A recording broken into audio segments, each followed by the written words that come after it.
We live in an environment that has been manipulated. We were created in the image of very dark, depraved beings. They have many, many names, the Archons, the Anunnaki, and so forth, that created a world unplugged from the organic universe. That's what the false matrix is. Two worlds are colliding right now.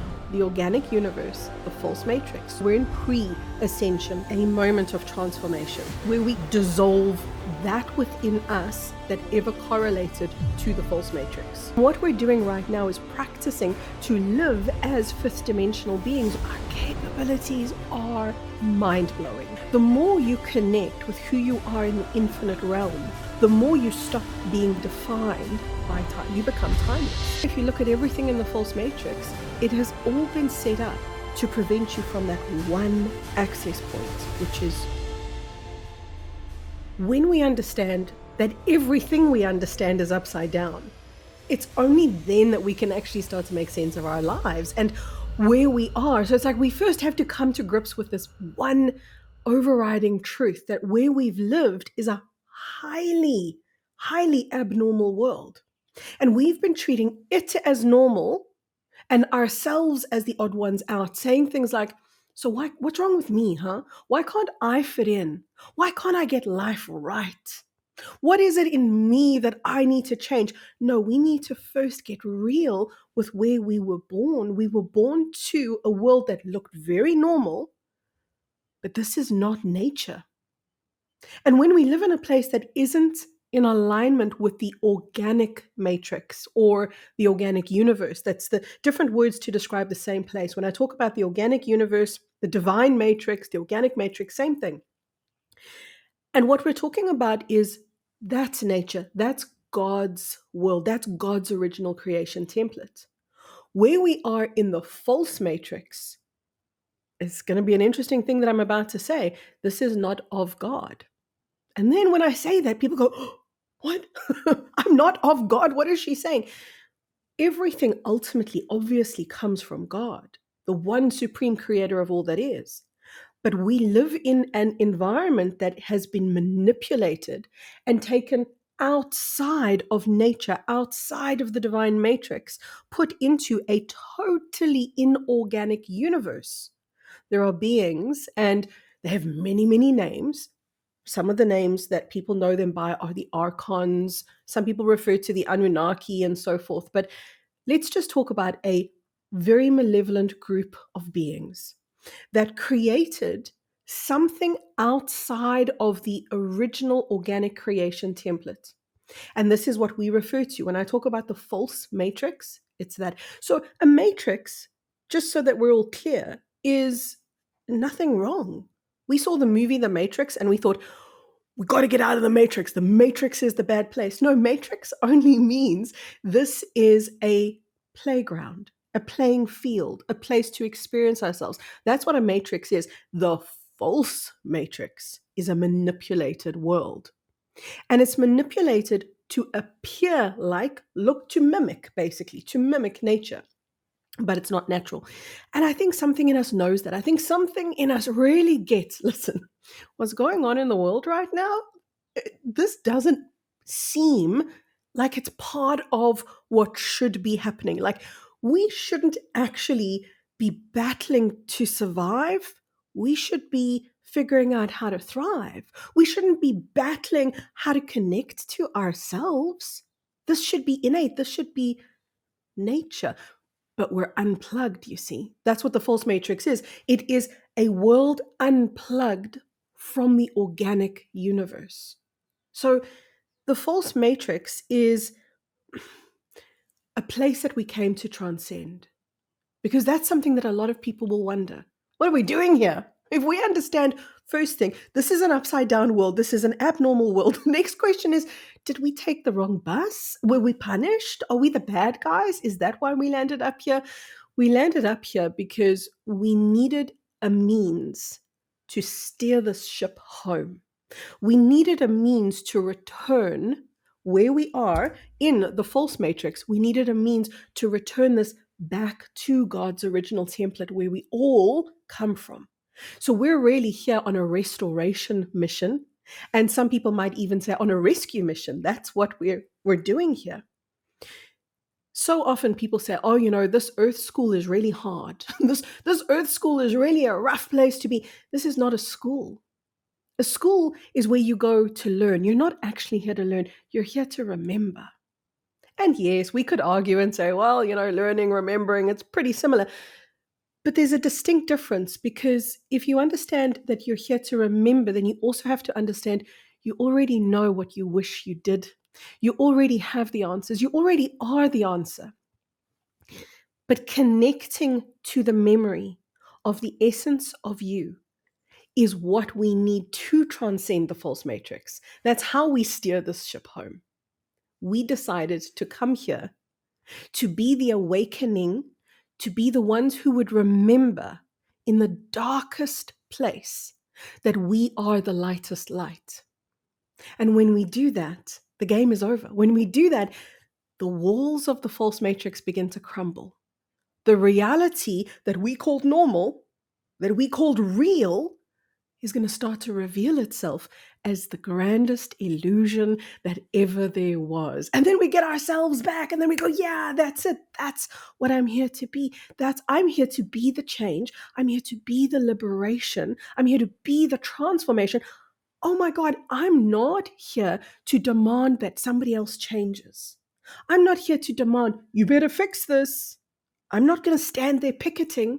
I'm not going to push against the false matrix. I'm going to observe the false matrix, and then I'm going to be the organic universe inside myself, to myself.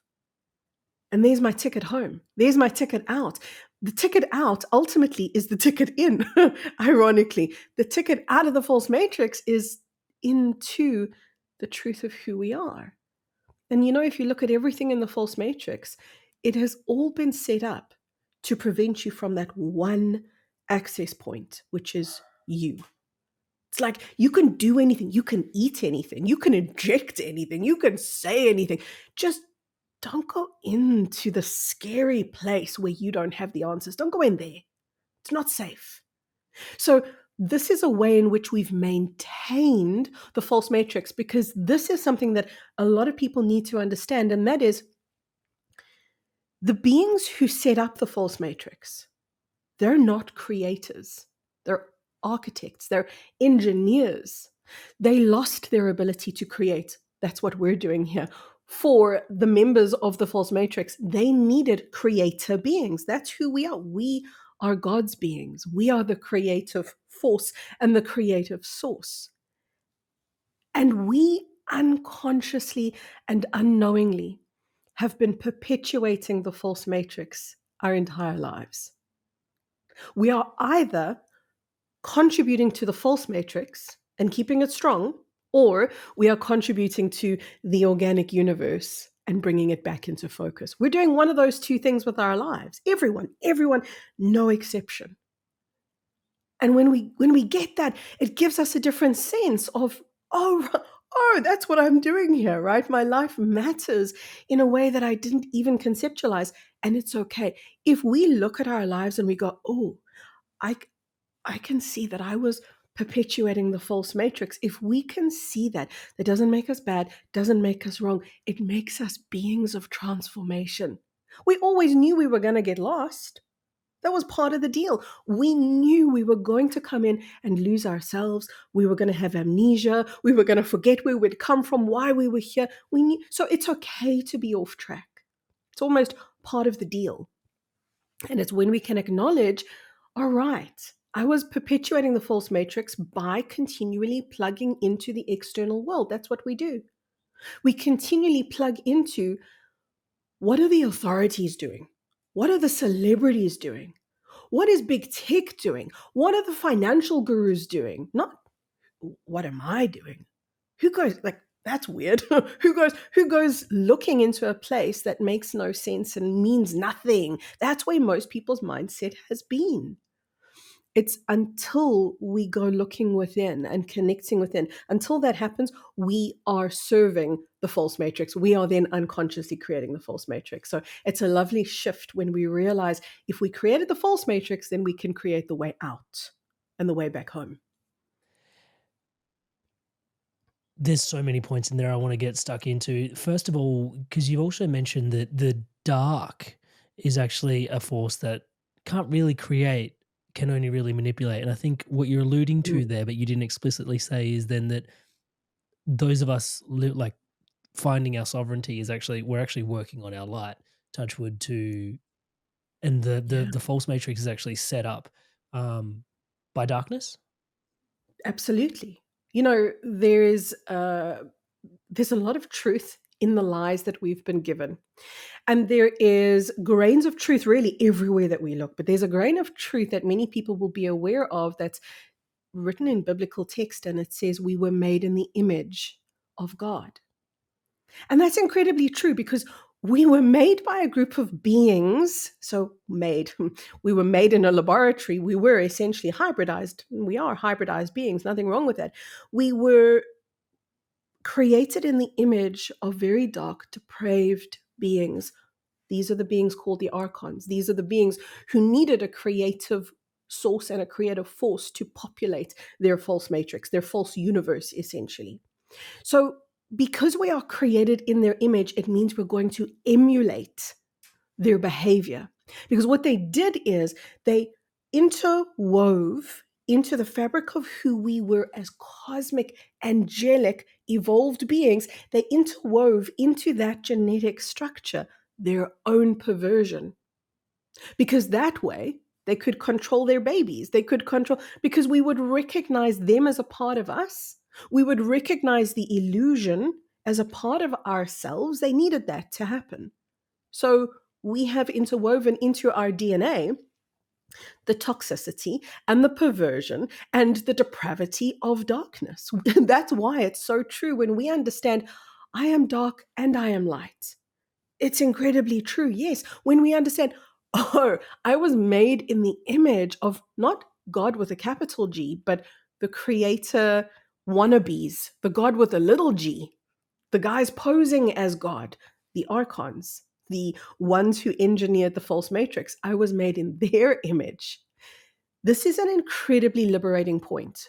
Some people are going to hear it and go, I'm an abomination. No, no, no, no, no. Listen. This affords us an opportunity to be at the helm of transformation. This is our brilliance, this is our genius. We chose to come into these bodies knowing that they were going to be aligned to darkness, yet still have a strand of light woven into them. So we're a mix of both, right? But we also knew the nature of light, and that is when light gets activated. That's important. When light gets activated, in other words, it's not dormant. It's not dormant. We start to connect with it. We start to feel it. We start to interact with it. We start to immerse. It becomes our identity. Guess what the light does? The light begins to dissolve the dark. The light begins to transform the dark, not just our dark, but where our dark comes from. Also, quantum entanglement, right? Where our dark comes from returns to light. So we are the worst nightmare of these wannabe gods, these gods with a little g. We are their worst nightmare. We are doing what they were so arrogant to believe we never could. We are in the process of shifting our own lives and returning to light. And as we do this, we become their undoing. We always knew we were going to return to light. We always knew that that was a one-way street. That was an inevitability. Even when we didn't know how we were going to do it, we knew we were going to do it. But the spin-off and the benefit and the genius to what we did is that we understood the implication of bringing darkness into the presence of our light. We are alchemists. And an alchemist doesn't disown energy. An alchemist doesn't say, listen, there's bad energy over there, get rid of it. Those guys are evil, get rid of them. That's not the way of an alchemist. An alchemist says energy can neither be created nor destroyed. Thank you, Einstein. It can only be transformed. So we are transforming darkness through our presence. So yes, we were made by depravity in order, at a grander picture, at a grander scheme, in order to dissolve depravity, in order to dissolve darkness, in order to return darkness to where it comes from, which is back to light. So we are the healers of darkness. We didn't know it, but that's what we are. I have never heard a more robust explanation of the 5D Ascension, 3D, 5D split. Everybody's talking about it. I've never heard a more thorough explanation of that anywhere other than here by Kerry today. We're about to dive in even deeper on the role of, well, your role and the role of the Earth in the Ascension plan that's going and that's coming forward for all of our spiritual development. Before we get there, I just want to take a quick moment out. A lot of you that are watching this episode have subscribed to the channel, and I just want to take a quick moment out to thank you. Thank you so much for your incredible love and support. Everything you see around here is powered and empowered by your subscription to the channel, and I'm so grateful for your love and support. Thank you, thank you, thank you. And to all of you that are watching and that have considered subscribing, as I'm saying the word subscribe, there is a button that is lighting up below. In rainbow colors, actually, not dissimilar to the Inspired Evolution colors. And you can go ahead and click that button, hit the bell notification icon. 2 episodes a week come out like this one here that we're having with Kerry, and it'll keep you informed, keep you inspired to evolve. And yeah, like I said, everything around here is powered and empowered by your support, your incredible, loving subscription to the channel. So thank you so much for taking the time to subscribe. And with that, back to the Ascension Plan with Kerry K. Galactically, how did this come to be the case for the inception of the false matrix? Free will. Free will. There were a group of beings who got together when they were creating the false matrix and said, right, I want a little bit of my DNA. So imagine this. Imagine numerous races all aligned to darkness, because we're naive if we think the whole universe out there is made of light. It's made of light and dark. And the beings of darkness congregate and get together and said, well, let's be a task team. Let's unite forces and let's create a false matrix. And the reason that they wanted a false matrix in the first place is because they wanted to be so far away from God. These beings of darkness that I'm talking to you about, they are so dark that they want nothing to do with light. They want nothing to do with God. They want nothing to do with the organic universe. So they set about to create a false matrix. They needed a population. So they began to take their DNA and mix their DNA. And when I say their, I'm talking about these beings of darkness, multiple races. They began to mix their DNA to create one slave species who was going to create on their behalf, do the work on their behalf, do everything that they couldn't do. And we would also be a fuel source to them because we emit energy. And they cannot, because they can't create, they lost their ability to create when they disowned God. They disowned the part of them that then is like God. And they needed to create us who would create on their behalf. So free will, this was their free will. But here's the amazing thing, and this is really the answer to your question. How was this really allowed? How did they get this right? Beings of light saw what was taking place. And I'm talking about angelic beings. I'm talking about master beings. They saw what was taking place and they said, oh, this thing doesn't look good. This experiment, this is going to end badly. They couldn't stop it though. But what they could do, and the reason they couldn't stop it is because we live in a free will universe where, provided something doesn't contravene the laws of free will, it's allowed. So because they couldn't stop it, they said, okay, we'll be a part of it then. That's the only way through this, is to participate with this abomination that we despise, that we don't want, that we know is disharmonious. We're going to have to be a part of the experiment. So that means the angelic and beings of light said, okay, you guys are creating this hybridized species to be essentially your slave species on planet Earth, and multiple false matrices. We're going to be a part of it too. Free will. They couldn't deny the angelic. They couldn't deny the beings of light. But what they did is they said, okay, we have to let these irritating angelic ones be a part of the experiment now. Damn it, they're getting in our way. But it's okay. See, this is what arrogance does. It's okay. The human beings will never be able to connect to that light. It'll be out of their bandwidth. They won't be, it'll be dormant. Their light will be dormant. So fine, let's give the beings of light what they want, which is an opportunity to be part of the experiment. But we'll engineer the human being to be blind to their own light, blind to their own healing power, blind to their cosmic essence. So fine, infuse this high godlike quality into the humans. We'll just hide it away from them. And ta-da, here we are doing the unthinkable. We're doing the impossible. We're doing what their arrogance told them would never work, which is connecting to our light. So the reason that this was allowed is because everything is allowed in a universe of free will. In a universe of free will, God doesn't intervene and say, you're not allowed, that's bad. There is no laws of limitation, provided everything is in free will. And then we came in to be a part of the experiment, right? We came in to be a part of the experiment because we said, what an opportunity. What an opportunity would it be to be dark, but have a strand of light in us? What would that do to darkness? What would that do to light? And we knew what it would do to light. We knew because light cannot be tainted. This is something that every human being needs to understand. Light cannot be corrupted. It cannot be tainted. It can be hidden. So, in other words, it can be difficult to access, but light doesn't become dark. But in the presence of light, dark ceases to be dark.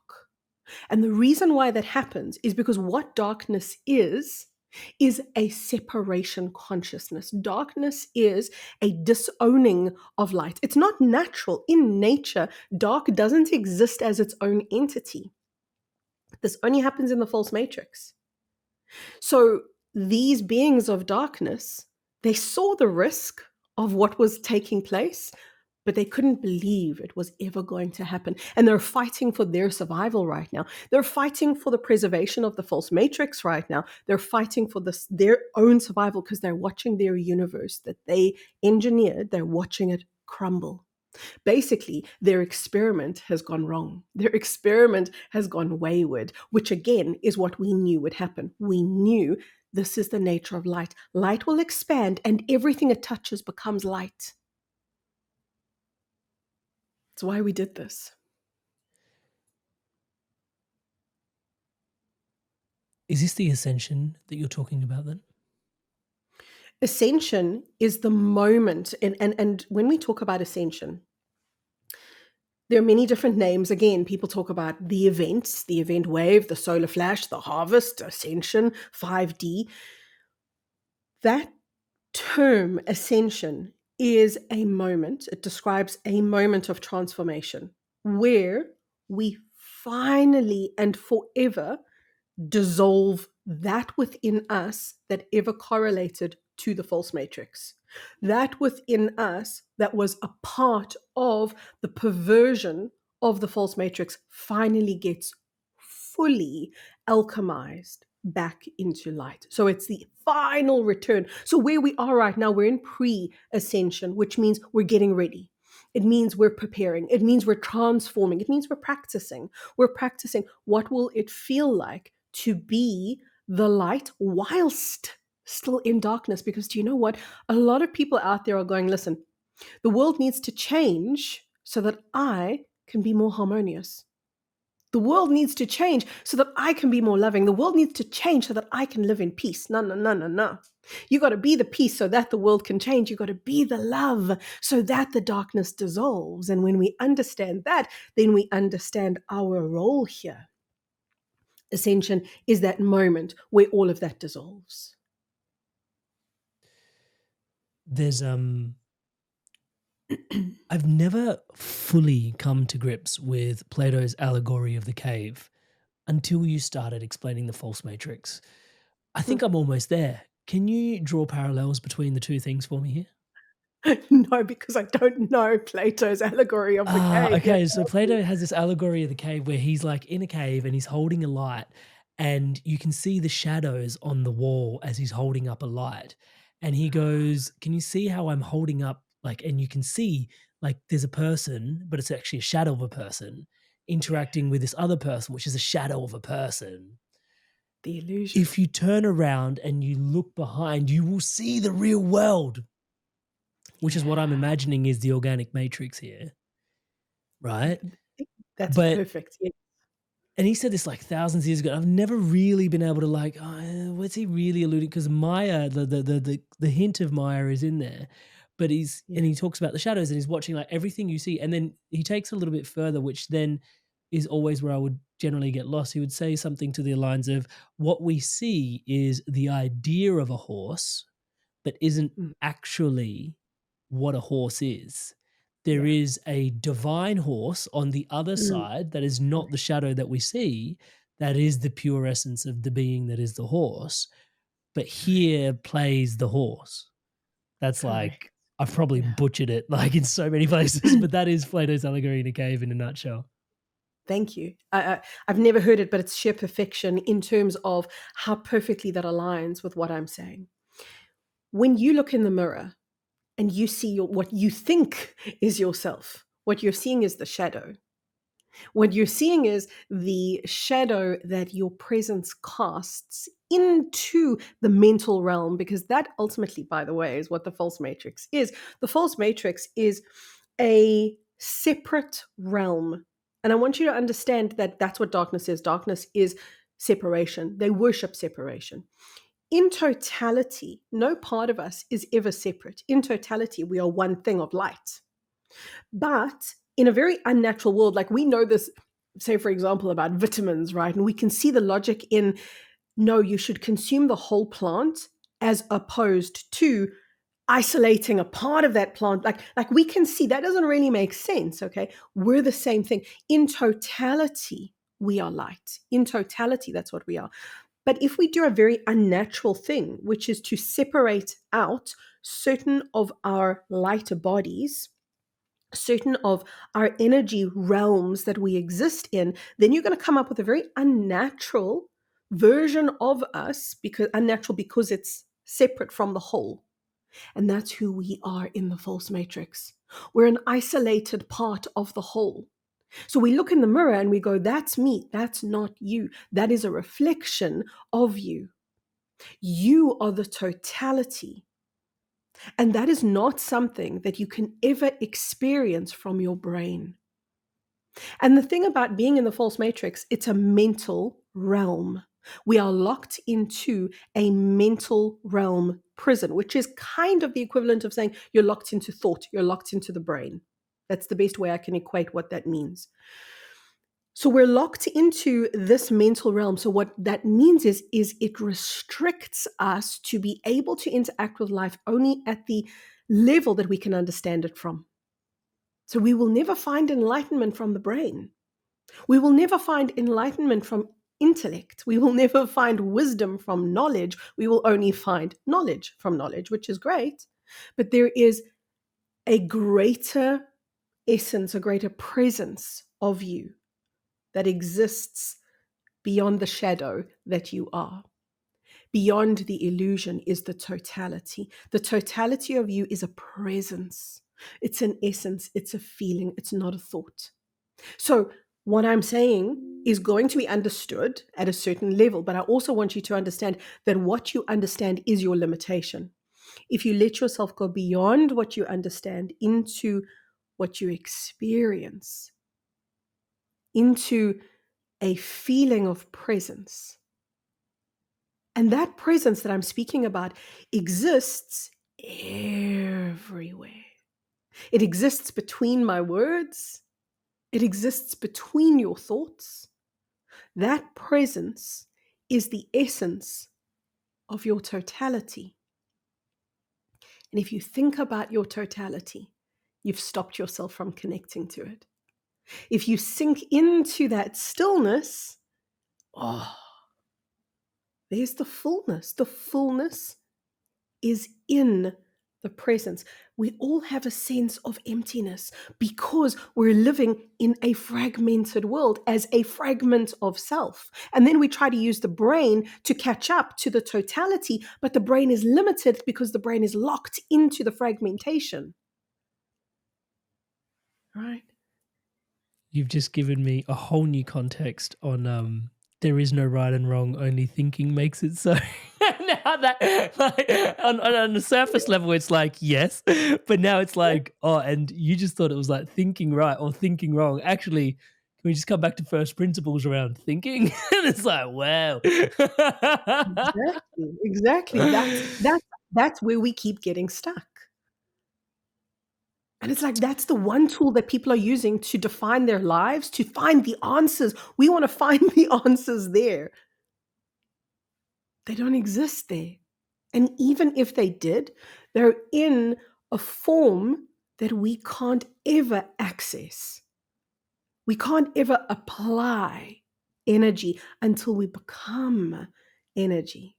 When we are locked in the mental realm, it's kind of like living in a prison, looking through the bars and seeing little glimmers of light and trying to make sense of the glimmers of light instead of being outside those bars in the light as the light itself. That's what we are. Hi there, guys. I wanted to take a quick moment just to introduce you to my one-to-one coaching. It's something that I deeply love doing. As you can tell, conscious conversation is such a massive part of my life. And having one-to-one, deep, meaningful conversations with people where I get to show up as your brother or as the coach or as your mentor has been such a gift for me personally and a gift for lots of the people that I have supported on the journey of living a more spiritually empowered, spiritually powered, spiritually aligned life. You don't have to take my word for it. Here's some examples of people all around the world that have experienced profound transformations through this coaching experience. Amrit is a fantastic coach. In a few sessions, he got to a depth that I'd only experienced before working with certain medicines. And he's gone through a lot of the struggles that you're probably facing. And Amrit's been a really strong, supportive figure in my journey. In control of myself. I'm kinder to myself. I actually have that vision and a purpose. I do feel like I'm a better version of myself already. Amazing energy. He was easy to talk to, which made me easy to trust him. Working with Amrit at 9 o'clock on a Saturday morning, and really I was bouncing out of bed. Whenever I get off the calls with Amrit, best money we've ever spent. I would not recommend him because I don't want everyone to know about him and then I won't be able to book him. If he gets too busy, I won't get my turn. I would say absolutely. There's no way you can work with Amrit for a period of time without being transformed. So if you're considering him as a coach, do not hesitate because you won't be disappointed. Alrighty, so hopefully that's inspiring your evolution onwards and upwards. And if you are so inspired to evolve, you can book in a one-to-one call with me directly at www.amrit.coach/life. And guys, if I can say so myself, I do think this is something quite special. Most people that I see building things online don't really work with people this deeply, this intimately, one-on-one as things start to grow, just because it is so time intensive. And yet I'm so deeply passionate about the transformation that comes from one-to-one coaching that just isn't available anywhere else. It would be my absolute honor and a pleasure to support your spiritual awakening, your spiritual path, your spiritual unfoldment. It is my life's work. I look forward to seeing you in the call. Back to today's podcast. Because I've heard you say that your words are, well, the smallest part of your teaching, and actually the energy is the largest part of the teaching. Yeah. It's 100% true. It's 100% true.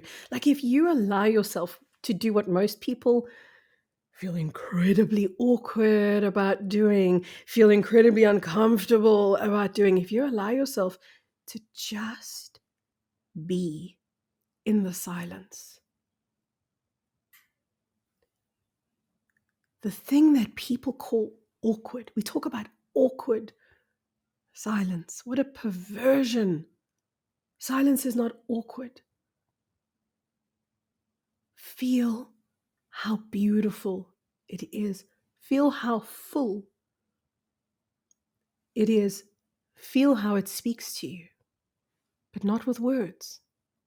Silence speaks to you by meeting your presence with its own. Silence is the language of the universe. Silence is the language of God. Silence is the presence of God. Silence is your ability to tune into the world that exists beyond the realm of the false matrix. Silence is the answer. And if we get brave enough to meet ourselves there, we find the fullness of self. And we find true presence. Then we go, so that's what it feels like to be me? Because right now, what most people have for a sense of self is a set of thoughts. Most people have a idea, literally an idea of who they are, as opposed to a living connection with their essence. That's who you are. You are a living essence. You are not a thought. And if I were to reduce you to a thought, I would literally be diluting your potency. And remember, that's exactly what the false matrix needed. They needed these depotentized creators on the surface to never know how marvelous they were, to never know their power, to never know their magnificence, but to have this uncanny ability to create a parking spot when they really needed one at the mall, to have this uncanny ability to be able to know that their friend was about to phone just a moment before their phone rang and they were thinking about their friend. Uncanny abilities, because we are so tuned in at the energetic level, at the level of wholeness. We exist in a realm of omnipotent power. That's who we really are. We just got locked away from that. Remember what I said about light. Light cannot be corrupted. Light can only ever be light. The only thing that we can be is separate from our light. And that's what we've been. So it's never about we've been stupid, we've been less, we've been ignorant, we've been wrong. It's never about that. It's only ever been about we've been disconnected. So when a person looks at their life and says, what's going on with this picture? Why don't I make sense? You don't make sense because you're not connected to your totality. What you're connected to is the mental realm version of you, which is so isolated and so fragmented that it is this dilute, depotentized version of you.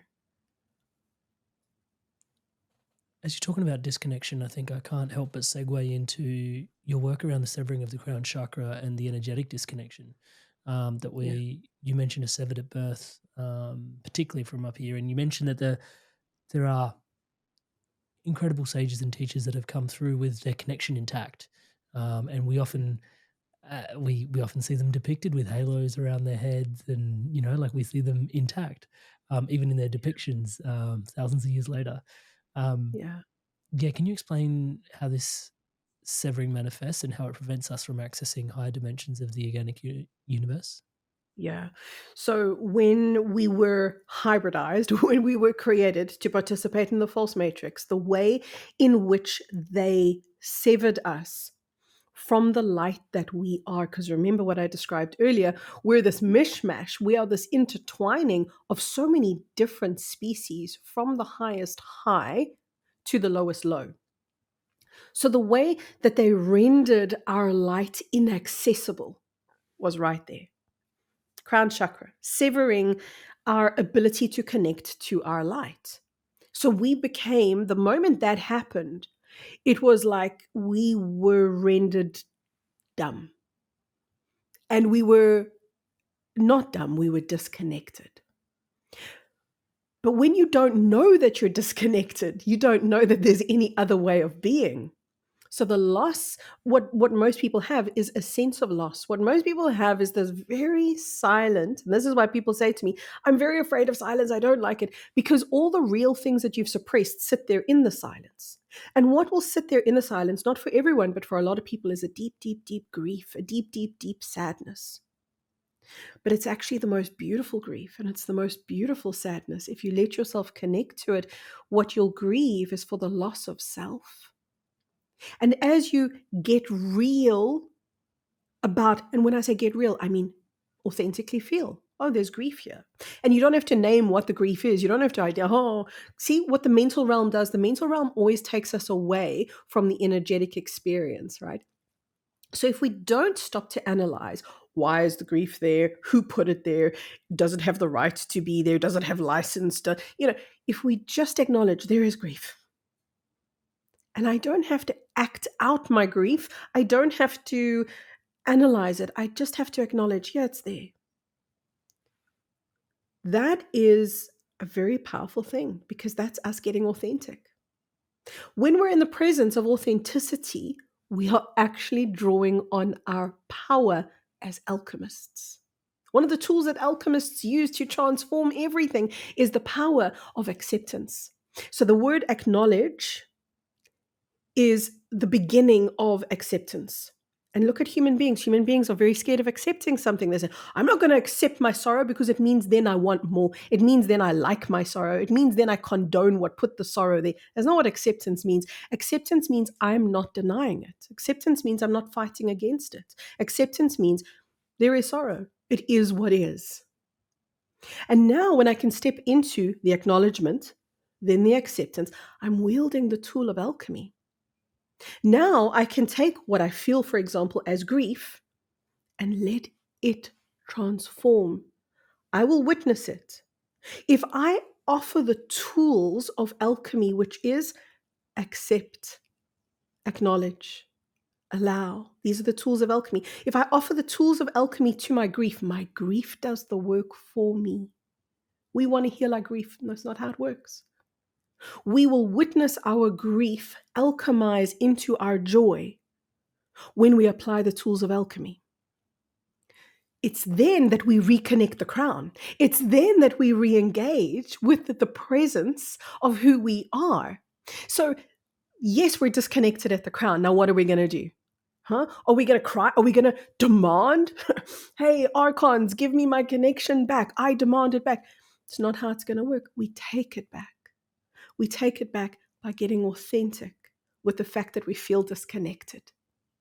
Because everyone does. Everyone at some level, maybe they don't even have the word to articulate, I feel disconnected, but everybody experiences, like, for example, a sense of being homesick for a home that they can't even name because it's not really a place, it's a state of being. That's one of the ways that disconnection can show up. Substance abuse, addiction is another way in which disconnection can show up, because we become desperate for a feeling of wholeness. We so despise the feeling of lacking, the feeling of severedness that we feel, but we don't have the ability to put it into words. We just have this feeling that we suppress. That's it. That has been our coping mechanism as a species. We have this big gaping wound. We don't know how to even describe it or address it, so suppress it. That's what we've done. When we remember that we're alchemists, we have nothing to suppress, because an alchemist is never going to deny energy. An alchemist is only going to transform energy. So your disconnection is going to become your reconnection. Your pain is going to become your pleasure. Your isolation, your loneliness is going to become your wholeness and your fullness. Your sorrow becomes your joy. Your boredom becomes your excitement.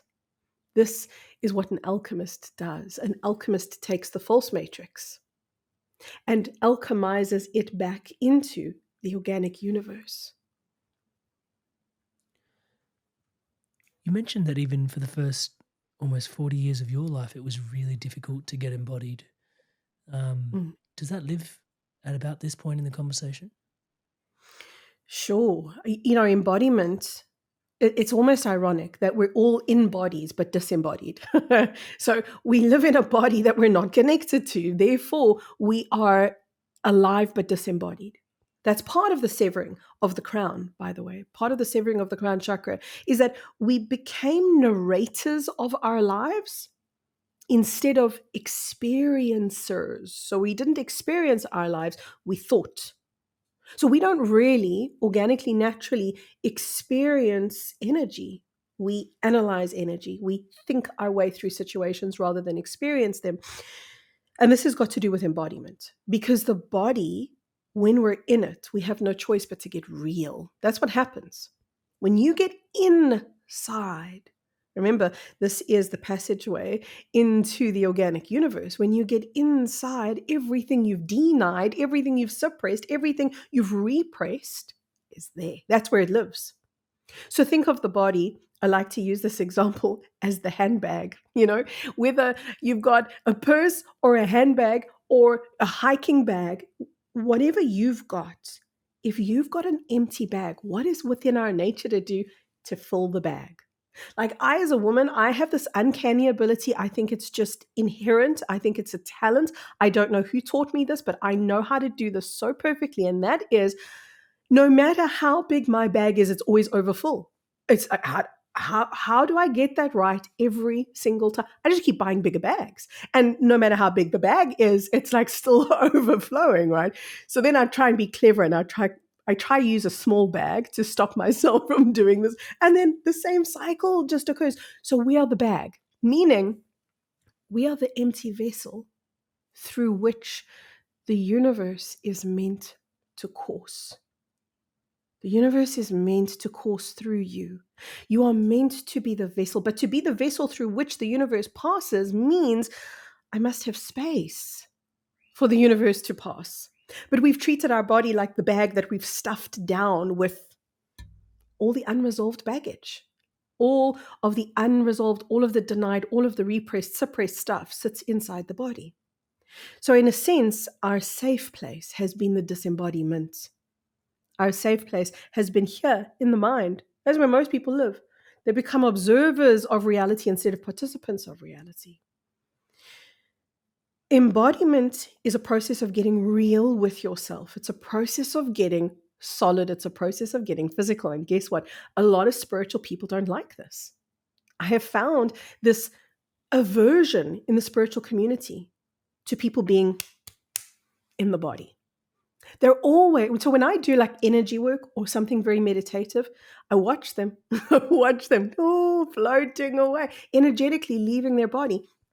So I've developed so many ways, sneaky little ways to keep people in their body. I keep them moving. I keep them physical. I keep reminding them to feel their feet. I keep them grounding down. Like, they've really got to work to stay embodied. And the embodiment allows for integration, allows for authenticity, allows for acceptance, allows for the ability to embody light. And that's ultimately what we're here to do. The embodiment becomes part of the remedy.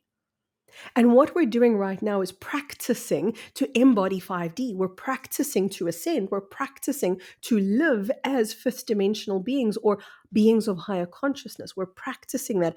But what a lot of people forget is that ascension or raised frequency or higher consciousness, however we want to talk about that, however we want to describe it, has to happen in the body. You got to take your body with you into the higher dimensions, into higher consciousness, because this is the vehicle that the false matrix used to trap you into the false matrix. The body is the literal key that has kept us stuck in the false matrix. So we got to use that literal key now to open up a passageway into the divine matrix. So many spiritual people are trying to be spiritual without including the key that their body is. So embodiment. Oh yeah. It's kind of essential. Hey there guys, just taking out a quick question. How has this moment in time been for you guys? Yes, this very present moment, but also in general. Like I said, here I've been talking about the tree and just the forces that are at play, and many of us are feeling like there's a lot of intensity at this particular moment in time. I just want you guys to know you're not alone. This is a community here at the Inspired Evolution. I'd love to hear from you in particular, how you're going at this particular moment in time in the comments below. And now, as always, Kerry will likely be back on in the future as well. So if you have any questions of your own in and around some of the stuff that we're discussing and you would love to get your questions asked, please do leave that in a comment below as well. That's always me that reads your comments. I do try my best to get back to as many of them as possible, but they're all read, yeah? And so I will ask your question in the future or try my best to do so. So please leave your comments below. And with that, back to today's episode with Kerry. It's really interesting because I've heard other spiritual teachers on the podcast referring to, and also maybe even worth introducing in this podcast, that the first Hermetic law kind of being that the universe is mental, and potentially that we're going through a particular shift at this moment in time as well, where the mental is giving way for the experience. And one of my questions was going to be, how do we reestablish our energetic connection from that severedness? But you've already been speaking to embodiment is an invitation to experience, right? And to allow is to experience, to accept is to experience, the invitation to authenticity is to experience. So it seems like this is the shifting of the gears, the awakening, am I getting it right? Absolutely. Absolutely. You know, when I looked at people energetically, like one of the first things that I remember being able to do was look at people's energy fields. And when I say one of the first things, like I'm talking about as a child, I had the ability to see people as physical and also as energy. And I could never understand why everybody was top heavy. Meaning, when I saw a person's energy field, sorry, there go my dogs barking in the background. So there's proof, see, I'm a human being, a very average, a very ordinary human being. But you I do had have some your own kind of, angels. You do have your angels. totally. And, the top heaviness. I was like, what is wrong with this picture? Literally. So I would see people like from the feet and from the legs, a little sliver of energy. And then as I go up the body visually and I see the energy field of the body gets bigger and bigger until they get to the head. There's the human being, there's their energy, their life force, their everything is up in the head. So we are living in the head, basically. And embodiment is the process of getting into the prison of the false matrix. You've got to get into the prison to get out of the prison. You've got to get in. Look at what spirituality has done as well. Spirituality has prized the upper chakras. Mystified the upper chakras. You've got to activate the third eye. You've got to activate the crown chakra. Now, I'm not saying to you spiritual teachings are bad and spiritual teachers are bad. I'm simply saying to you, we lived in a false matrix. Obviously, we were going to get it wrong. Obviously, we were going to be taught in reverse, because that's what the false matrix is. It is everything inverted. So we're seeing things the way that they are not, essentially. When we activate the lower chakras, so many people associate this with very base primal instincts that should be avoided at all costs. No. When Primitive, we drop down, exactly.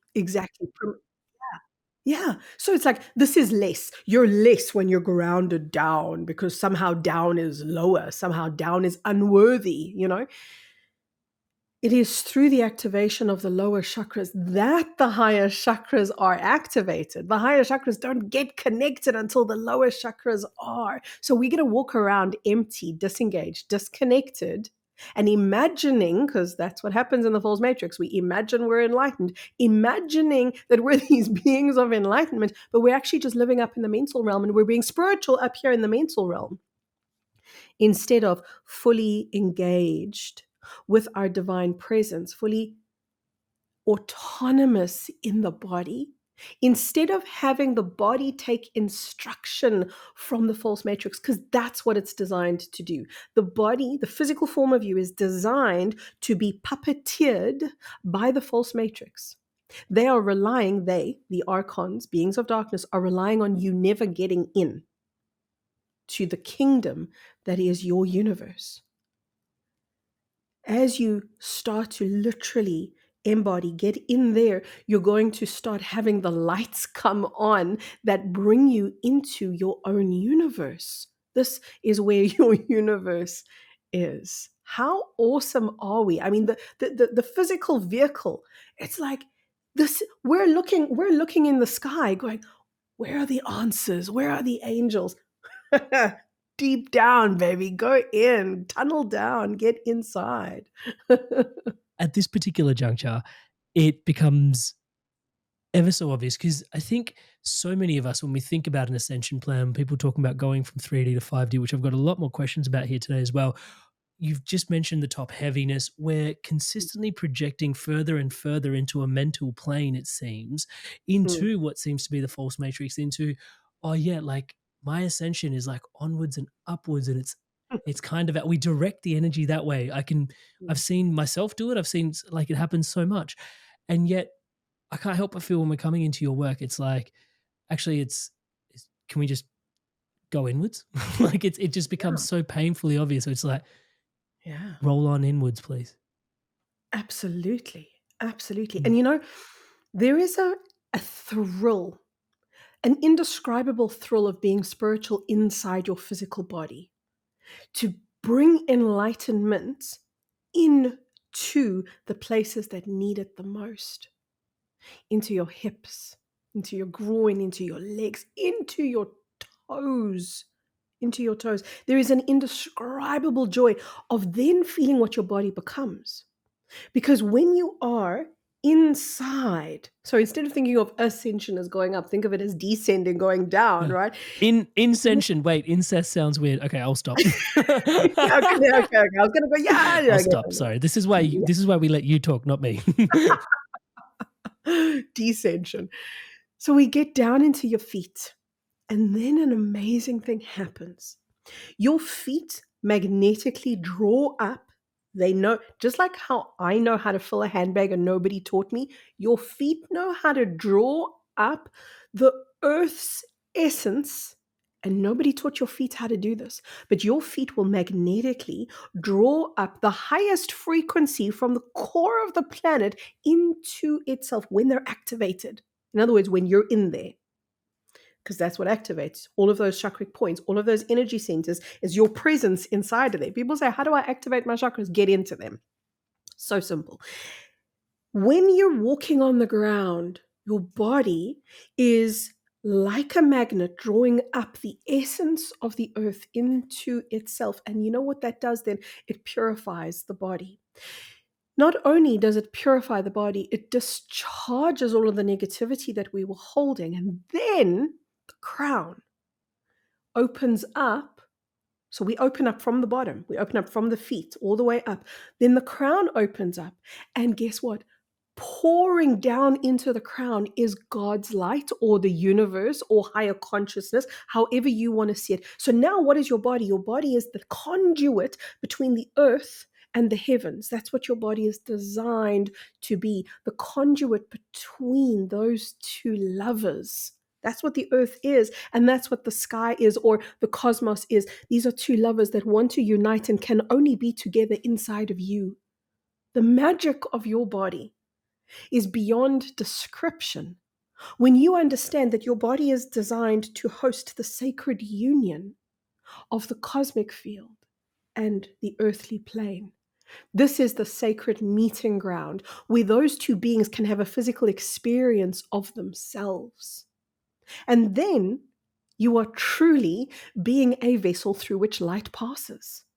That's part and parcel of your purpose on this planet. And when you're living in that alignment, you're not living in the false matrix anymore. You might still see the false matrix. You will see it still with your eyes for a while to come. That's okay. Because it would be kind of disconcerting if the whole thing crumbled around you. Everybody else, their movie would start to glitch. We don't want that right now.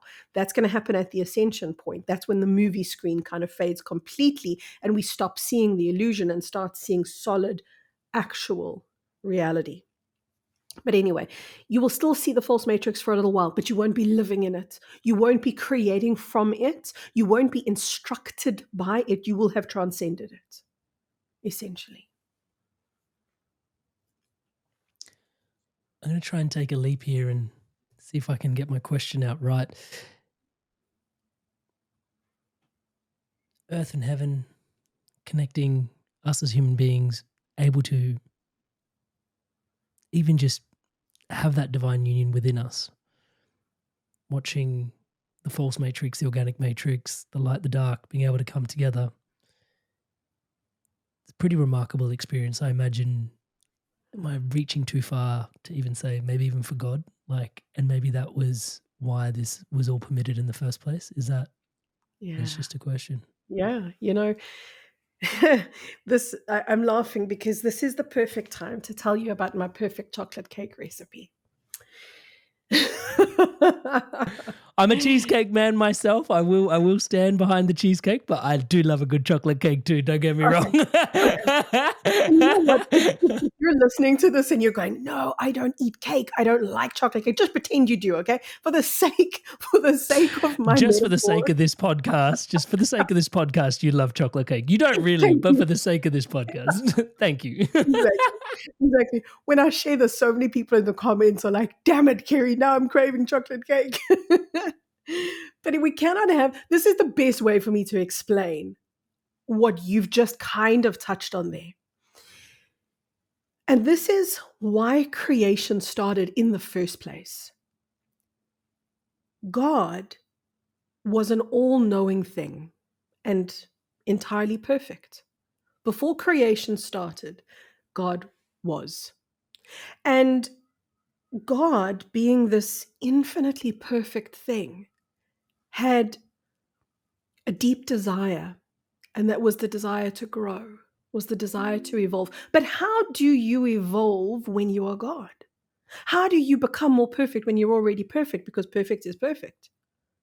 So the nature of light is that light wants to grow. Light wants to travel. Light cannot be contained. But growth doesn't happen at the higher realms. And this is, by the way, an actual truth. It's one of the reasons why we come into lower form. It's one of the reasons why we come into lower densities, because the higher we go in dimensional awareness, the harder it gets to grow. We grow here because we're catalyzed by darkness. We grow here. Nobody needs to try. It just happens because growth in the lower densities is kind of automated. Anyway, the higher we go, the harder it is, until eventually you're God. And God longed for the thrill of growth. So the analogy, here's my chocolate cake analogy. The analogy I want to give you is, imagine if you had the most perfect chocolate cake that ever there was, and it couldn't be improved. Imagine eating that chocolate cake and going, this is it. It can never be better. But God was the chocolate cake that said, but I want to be better. So God devised an ingenious plan, as only an ingenious creator mind can. And God said, okay, so because I can't perfect the recipe, I can't make the chocolate cake any better than it is, I can then take the raw ingredients of that chocolate cake.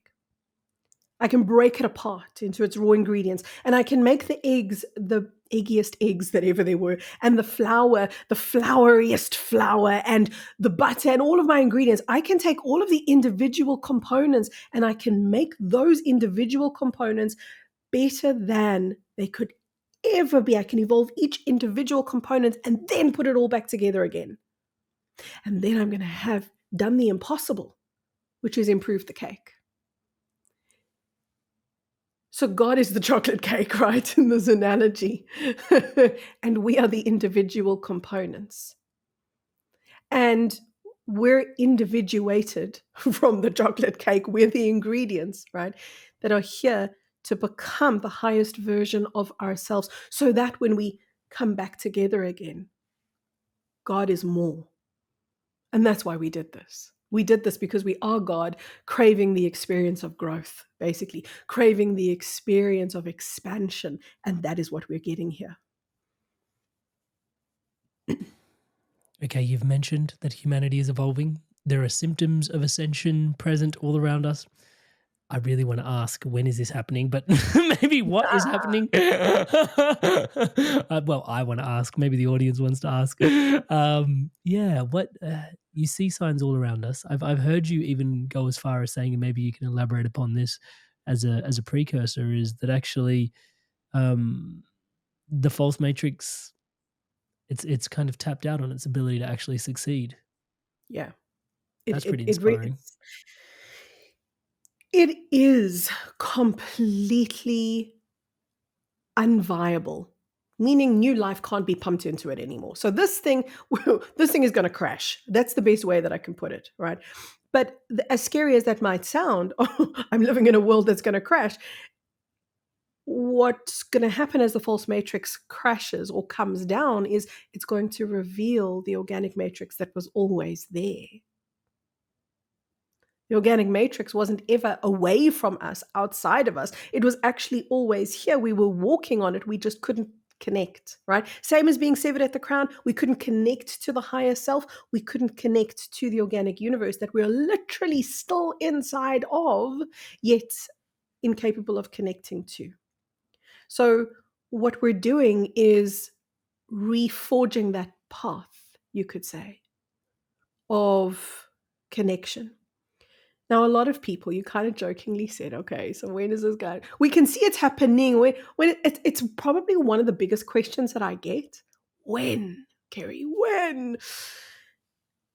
There isn't an answer, because there's not meant to be an answer. Because imagine if I said it's going to happen on the 12th of July at 3 minutes past 6, 2000 and whatever. You're going to stop living. You're going to go, set my clock, just wait, just go party, go burn all my money, go be reckless, go be irresponsible, growth, schmoth, that's for the birds. I'm not into this, reconnect with what? No, I'm just going to wait. So we would basically, if we knew the date and time, we would derail Ascension. So we can never be trusted with that information, right? We can never know the date and the time. So that's the first thing to accept. The second thing, though, to accept is, as much as I can say to you that the false matrix is crumbling, my eyes can still see, though, the fragments of the false matrix. My body finds peace. I find peace, however, when even though my eyes see the false matrix around me, I feel the organic universe at the same time. It's a bit of a trippy experience where I'm feeling divinity. I'm feeling supreme harmony. And let's just say, for example, walking through a dump ground, walking through a mall, walking through people fighting. So I can be in both worlds and I can see both worlds. It's not about being in a rush. I gotta rush this thing into being. I've got to understand that my presence, your presence, each person listening, our presence is a ripple. And light can never be contained. Light will always ripple. Darkness, just by the way, darkness only ever fizzles out. Darkness has got absolutely no bandwidth. It's just this little burst and it's done. And it dissolves, because that's the nature of darkness, right? It has nothing to sustain itself with. Light continues to ripple and ripple and ripple. So instead of being desperate, when is this going to happen? When is this going to happen? Enjoy being the meeting place of heaven on earth, holding the reality inside your body until everyone else can see it, until everyone else can feel it. And that is our blessing. That's not our curse. That's not our punishment. That's our gift. Our gift is that we can truly say to each other now, I'm in this world, but not of this world, and mean it and know the absolute truth of this. I'm in the false matrix, but I'm not of the false matrix. I can be the divine matrix inside the false matrix. I don't have to wait for ascension in order for me to embody the divinity. Ascension is a critical moment, and it's an inevitability. It's inevitable. You're an infinite thing. And when you reconnect with your infinite nature, you stop feeling the panic of time. The more you connect with who you are in the infinite realm, the more you stop being commandeered by time and defined by time. You become timeless. You stop existing in the past, present, and future. And yes, I said the present as well, because most people think the present is like the holy grail. You got to get present. You got to get present. No, actually, you've got to get into the now. It's different. The present is the time. So look at what your time is now. It's 10:31 for me. That's the present time. But presence is timeless. The now is infinite. The present is not infinite. The present is very finite. When I live in the now, I live in infinity. When I live in infinity, I live outside of the false matrix, because the false matrix is the time matrix. Time is one of the measures used to keep the false matrix in focus. Time is part of the bond that keeps the prison of the false matrix in place. So I get it. I get that we've all lived in the false matrix. I get it that we go win, win, win. You're right. I can be incredibly impatient too, just so everybody knows. I'm not saying to you, I have infinite patience. No. I ask my husband, he'll tell you, I have no patience. and that's just how it goes, right? So I get the desperation that we all have about time. I can't say it's natural, but it's programmed. We're programmed to be that way. So we can see that part of our nature and just accept it. It's okay. I'm not going to fight against it. I'm not going to judge that part of me. I'm just going to accept that part of me exists. But equally, I am an infinite cosmic being. And I can connect now to the infinite that I am. And when I connect to the infinite that I am, I bring the infinite that I am into presence. And when I bring the infinite that I am into presence, time glitches. Time begins to go very wonky. And you guys, I know you have felt it. I know you've experienced those moments where you go, 5 hours have passed. It feels like 5 minutes. This can't be, or vice versa, right? We're already doing this. We're already breaking time. And that's part of breaking the prison of the false matrix. Time is eventually going to get so weird. The closer we get to ascension, the more time is going to be like elasticated string. And we just don't know if it's going to be very stretched or very compressed. It's going to be one of those two things. Every time that happens, just take it as reassurance that what you're in the process of doing is bringing timelessness into the false matrix. And the more you do that, the more you dissolve the time prison that is the false matrix. And then we can begin to do amazing things. We can begin to connect to ascension. Although it's in the future, it also exists in the now. And then we can begin to connect to our future self in the now. And we can begin to draw on these heightened states of being that exist out there in the future, but bring them into the now. We are godlike beings.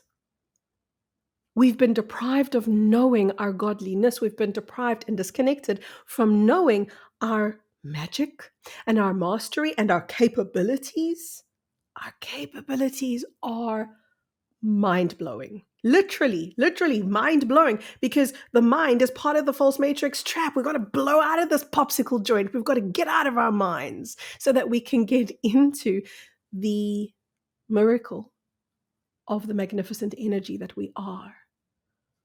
And then we bend time and we begin to play with time. My son says to me, Mom, are you an airbender? I said, no, baby, I'm a time bender.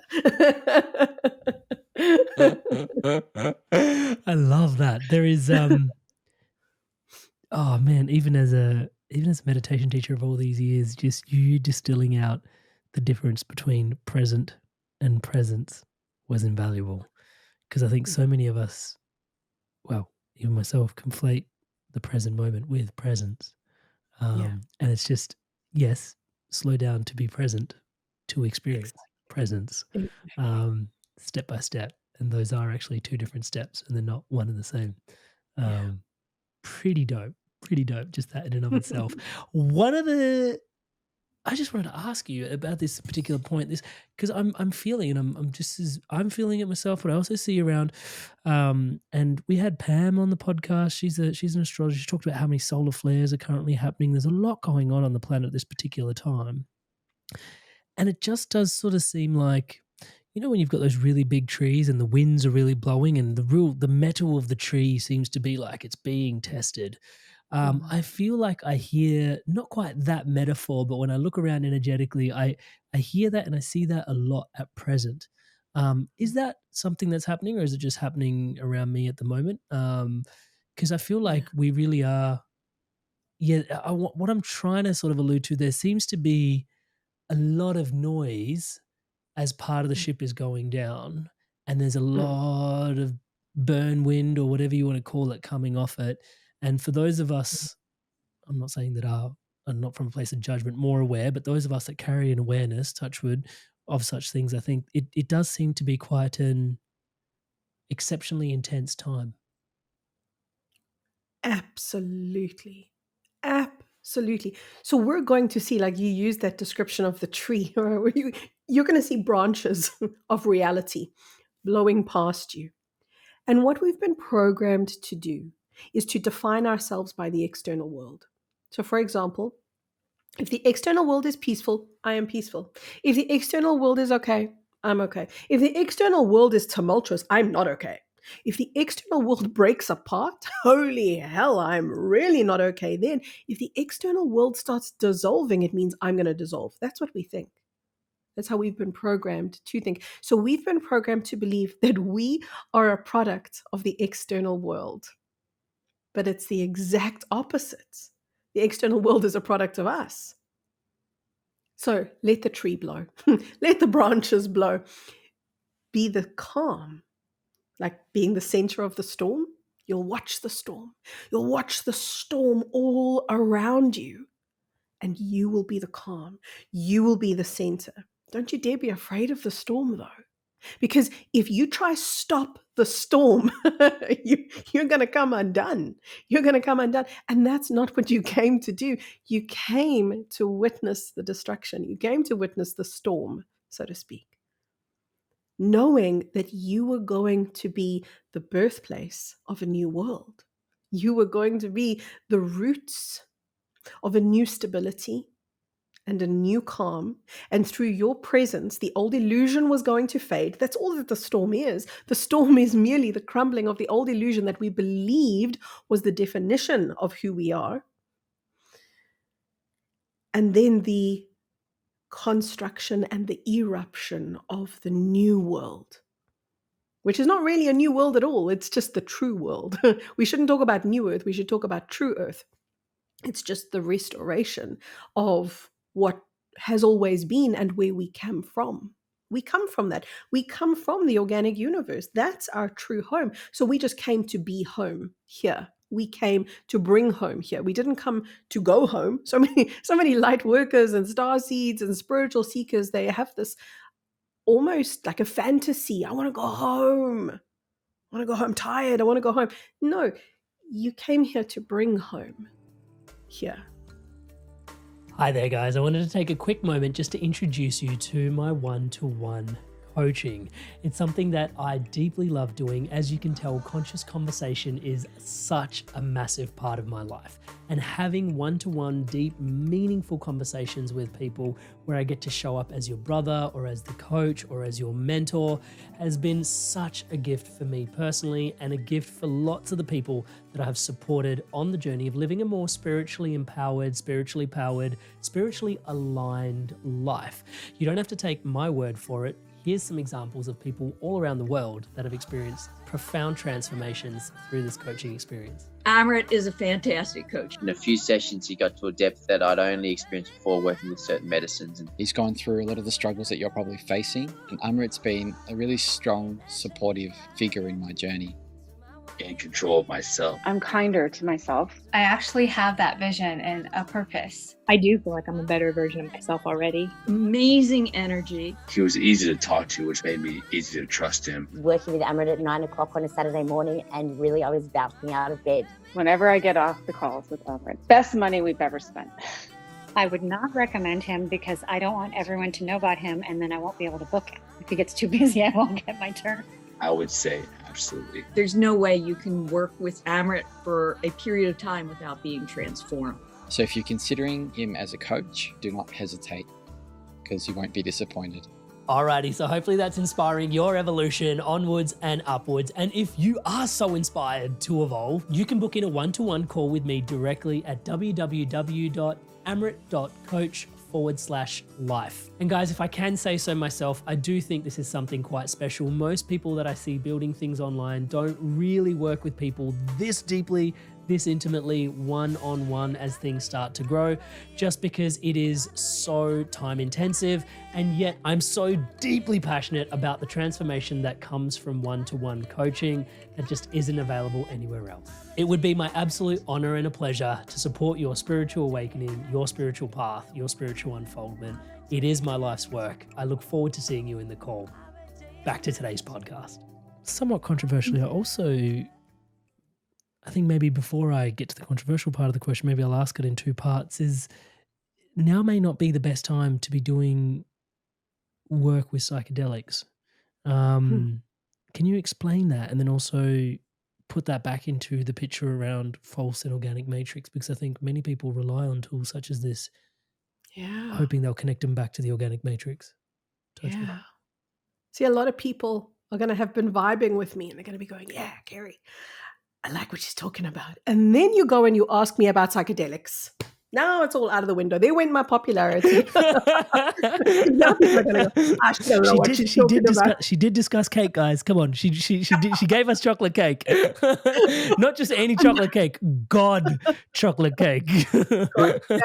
I'm trying, Kerry. I'm trying. Come on. You've got to restore my cred, because it's about to be blown when I say this. And that is, psychedelics don't have a place right now. What happens, and I know so many people have healed with psychedelics, and I'm so incredibly grateful for those healings. And I'm not saying to you it has zero healing capability. It has phenomenal healing capability. But right now we are in no ordinary time. This that we're going through right now, if we could only see this, almost like if we could zoom out of where we are in time right now to see the profundity of what's taking place. What's taking place is two worlds are colliding. The organic universe, the false matrix, two worlds are colliding right now. The false matrix is desperate for any kind of life force. Because remember, what's taking place through so many people having spiritual awakenings is there is less food, meaning less energetic fuel source for the archonic beings to consume. So they are desperate for life force. When we were very unconscious, life force was very plentiful. We are in the process of awakening, which means the false matrix and the creators of the false matrix, or the engineers, I should rather say, of the false matrix, are very, very desperate. And in their desperation, they will set up any kind of astral trap. They will set up beings that are going to pose as angelic. And I'm telling you, they're going to be shimmery. You guys, if a demon comes up to you, do you really think they're going to come up to you and go, hi, I'm a demon, and show you their gnarly yellow teeth and their gray, sickening skin? They're not. They're going to put on a cloak of gems, and they're going to look beautiful, and you're going to be awestruck in the same way that we are with Hollywood. A Hollywood star steps on the stage. What do we get? Doesn't matter that there might be a demon animating that thing. We look at the superficial, right? So we do exactly the same in a psychedelic trip. The amount of demonic, the amount of displaced, starving entities that there are right now is beyond description. It's certainly not something I would do. I wouldn't, and I've done psychedelics before. It is not something I would do right now because I understand where we are right now. I'm not saying psychedelics are bad. I'm saying do what you want to do. I would never do psychedelics right now because I know what they're going to do. They're going to take me deeper into the false matrix. And that's okay. This is the final stages of, and the death throes of the false matrix. So we've never known a time of more desperation than now. And for that reason, psychedelics don't have a place for me in my spirituality, in my spiritual journey right now. There are way, way too many trickster beings, and we are not proficient enough to understand the difference. We are still in the infancy of being able to lie to ourselves. Like people look at me and they go, for example, I talk about authenticity. And invariably somebody puts their hand up and goes, Kerry, I'm so authentic. I am so real. I can only ever be real. I'm the most real person I know. And then I go, you're doing it wrong. If authenticity is easy for you, you're not authentic. You think you are authentic because you're thinking your authenticity. Go be that thing. See, we're in the infancy. We're only just learning the difference between thinking I'm authentic and being authentic. So now we need to be a little bit more masterful if we were going to be taking psychedelics right now. Once we erupt, because that's really what the timeline is going to do, that's what Ascension is, it's an eruption into a higher frequency. Once we erupt into a higher frequency, you're cool. You can take psychedelics again, but you won't want to. You simply won't want to. There will be zero desire in you to do that because there's no more veil. See, that's why we like psychedelics. We like psychedelics because we think they can take me beyond the veil. I want to go beyond the veil. And listen, that was really necessary when we lived in the prison of the false matrix and we couldn't get beyond the false matrix. Yes, we would then be having a very different conversation about the power of psychedelics because I would have then said to you, listen, they're going to take you beyond the veil. Go do it, baby. The veil is so threadbare. It's hardly even there. It's full of holes. It's, for all intents and purposes, the veil isn't even there anymore. There's no need right now for psychedelics. You can have a guided meditation, and I really mean this. You can have a powerful guided meditation and get everything that you were going to get in your psychedelic experience inside a guided meditation right now. Because our ability to transcend the false matrix is beyond what it ever was. So there was a time, there was a place, but it's not now.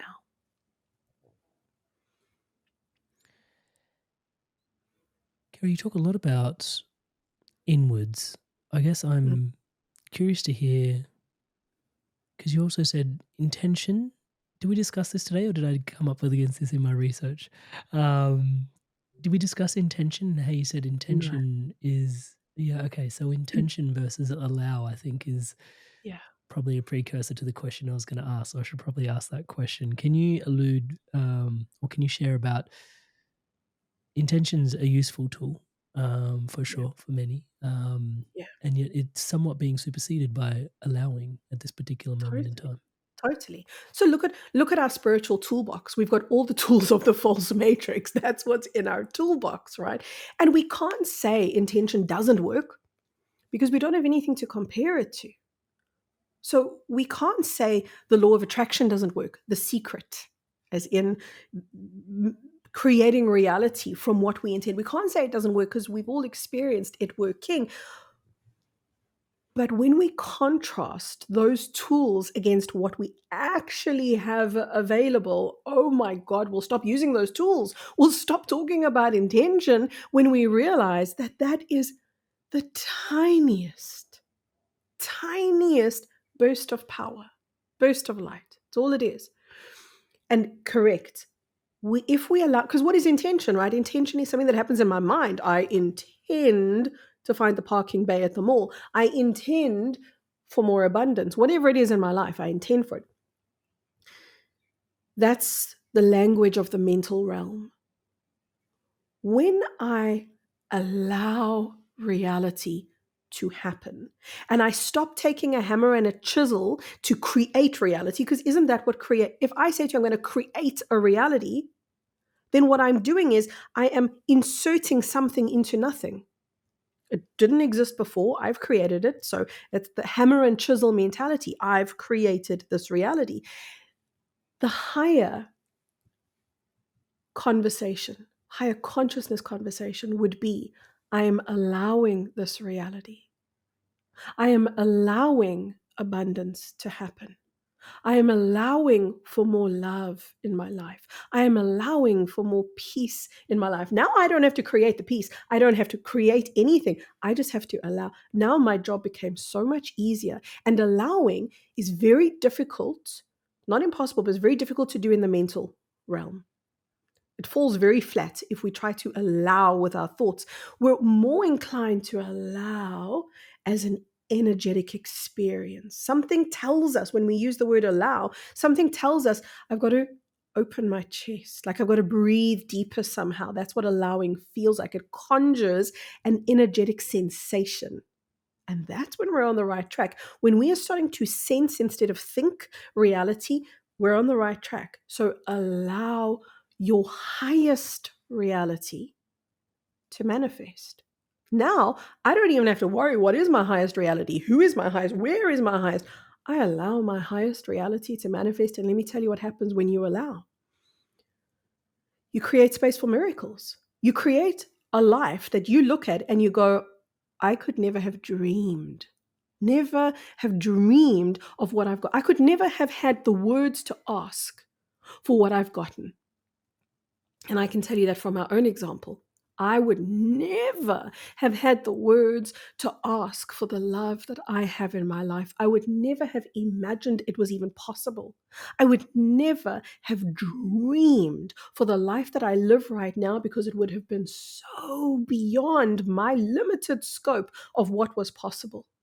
All that I've ever done is allow my highest to unfold. So that means I'm not exactly passive. I'm not passive. I am co-creating. I am collaborating. I am coordinating with my higher self, because I'm aware of myself as a totality instead of a fragment. When I'm a fragment, I'm stuck in the mental realm. Yes, then I'm going to use those tools of intention. I'm going to use those tools of creation. I'm probably going to get tired and frustrated, because sometimes it will work and sometimes it won't, and I won't figure that out. The reason why there's many times where those same tools are not going to work is because they're bumping up against a structure in the mental realm that they can't get beyond, that needs to be alchemized first. So when I allow, I am also simultaneously allowing my higher light to dissolve my darker densities. I don't have to know what they are. I don't have to define them. I don't have to analyze them and say, well, look, before I can get love, I have to get rid of X, Y, Z. I have to get rid of my unworthiness, da, da, da. I just allow light in, and light does the work for me. Light does the work with me. Talking about collaboration and coordination, the Earth is coming to a point where it also is going through its own, I'm going to keep running with the word ascension. 3D no more is the new political slogan. And yeah, can you unpack that for us a little bit? Then what does happen to, because I guess in an ideal world then, and this is where I was going to ask a question about the vision for the future, does everyone ascend to 5D? Do some people don't? And if not, where does those that don't, what happens there? How does the split that everybody refers to, how does it transpire? When we remember that our nature is to alchemize, we alchemize energy, then it becomes a lot easier to understand the shift from 3D to 5D. 3D is alchemized into 5D. So if we could put a visual image to that, we could say it's dissolved. Dissolved isn't really technically the right word, but to create a visual image, imagine the current reality, because people always say this, like, oh yeah, where's all the pollution gonna go? where's all the plastic gonna go in your fantasy 5D world? It dissolves into all remnants of the false matrix at the point of ascension, dissolve into light. And then they become restructured, reorganized, remanifest as higher versions or light versions of themselves. So houses will remanifest into, and your children's toys will remanifest into, and your false teeth, you guys, will remanifest into, because literally somebody asked me that, yeah, what's going to happen to my false teeth when ascension happens? Because I said everything in 3D dissolves, and this person said, oh my God, my teeth are going to go. And yes, that's true, they are going to go, but they're also going to get reformed. Your whole body, the Earth's body, as well as your human body, gets restructured as a 5D thing. So you're going to land up looking like the 5D version of you, which means all of these little lines, and for some of us, bigger lines, are going to go. All of the gray hair, maybe you're not going to recognize me because I'm going to have my dark hair back again. All the gray hair is going to go. You're going to look like you at your optimal. For men, it's around about the age of 32. For women, it's around about the age of 29. So imagine a 29-year-old woman who, for example, in my case, I'll use me as the example. When I was little, my nose was broken. So look at this skew schnoz. I mean, I've got like this big, crazy dent in my nose here. So when I say to you, the 29-year-old version of me is what I'm going to look like, I'm not going to have the skew nose. I'm not going to have the false matrix version of me. This is going to be the organic matrix version of me, the divine version of me. And I'm going to look as if I were 29, probably for the next 1,000 years. For men, same thing, just more like the age of 32. Where do all those who are not ascending go? What happens to them? Because I'm saying to you, all the plastic gets dissolved, all the inorganic material is going to get dissolved. What about the people? The people that aren't willing, ready, or able to ascend into 5D. At the ascension point, what we have is the final crumbling of the false matrix, the final and total crumbling of the false matrix. So there will be bodies who can't withstand that. There will be bodies who will perish because they cannot shift into 5D. The bodies who perish, they will show up just as we are so familiar with reincarnation. Same thing's going to happen. The bodies that perish at 5D will reincarnate into another 4D planet, not a 3D planet and not a false matrix. So it's a big upgrade for everyone, whether we're ascending into 5D or ascending into 4D. Everyone is ascending, it's just where we're ascending to. Most people will ascend into 5D. And I've really got to say, I've got to be honest, and this is my vulnerable, honest truth when I say this to you, I myself don't know how that happens. Like, I don't know how so many people are going to shift into 5D because I see the consciousness that we're working with now. I understand what's going to happen is quantum shifts can take place because we're working in infinity. Quantum evolution can take place in 10 seconds. In 10 seconds, a person can download 10,000 years worth of information. So I understand it's possible, but most people are going to ascend into 5D. There will be a small minority who don't want to and aren't ready. They're going to go off into a new body, new name, they will not have any memory of Earth. They will go into a new life as if they've always lived there. So that planet is already set up. They're going to get inserted into it. So they might get inserted into a reality where they're a 35-year-old female cooking in the kitchen with 3 kids waiting for dinner. It's going to look like that. It's going to look seamless. You're going to get inserted into a reality and with a memory that says, oh, I was born here. Here's my story, backstory, the whole bang shoot. That's what it's going to look like. Because somebody asked me the question, are we all going to pitch up as babies on the same day? No, that's not how realities work, right? When a matrix is developed, a backstory is developed in order to make that matrix look operational. So that's what happens to the people who aren't ascending right now. But once again, that's the minority of people.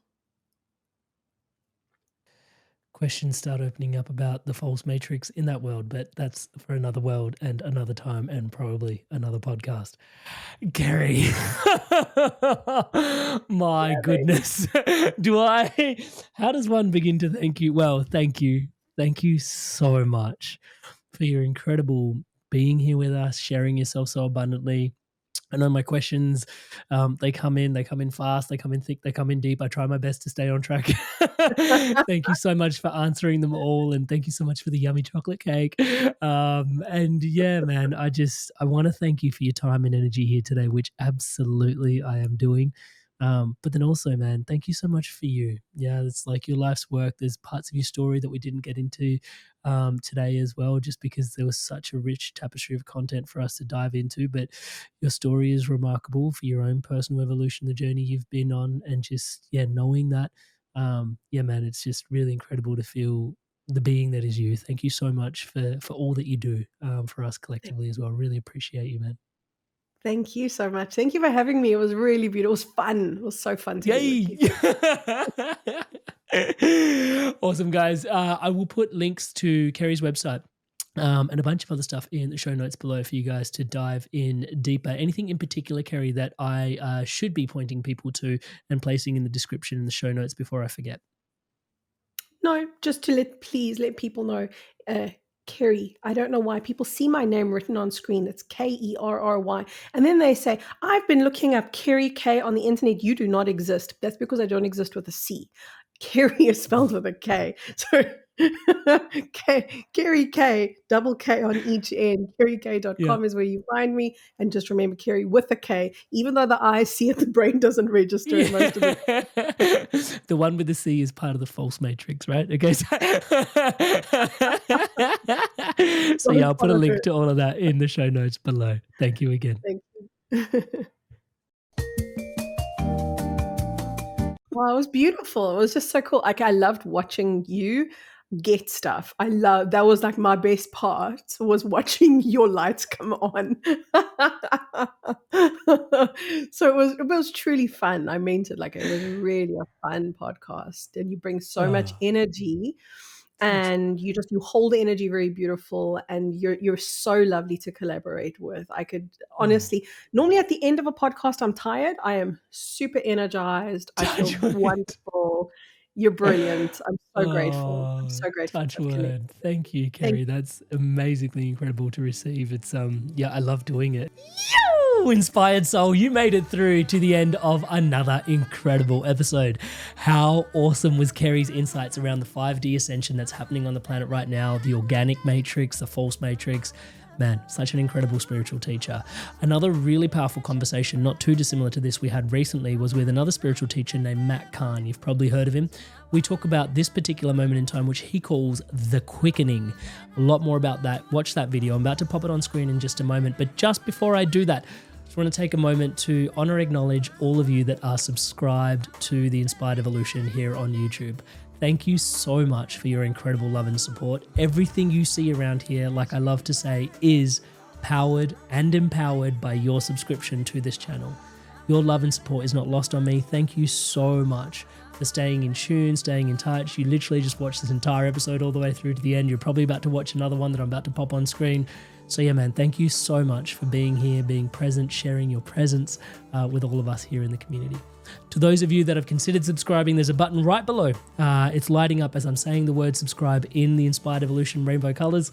Feel free, please, to hit subscribe and hit the bell notification icon. 2 episodes like this come out every week. Spiritual teachers, luminaries such as Kerry, Matt Kahn, coming on to share their incredible insights to inspire all of our evolutions onwards and upwards and inwards. With that, on screen right now, your opportunity to dive into a conversation with Matt Kahn. I did thank you for hitting subscribe. Thank you for hitting subscribe. Pardon me, getting ahead of myself.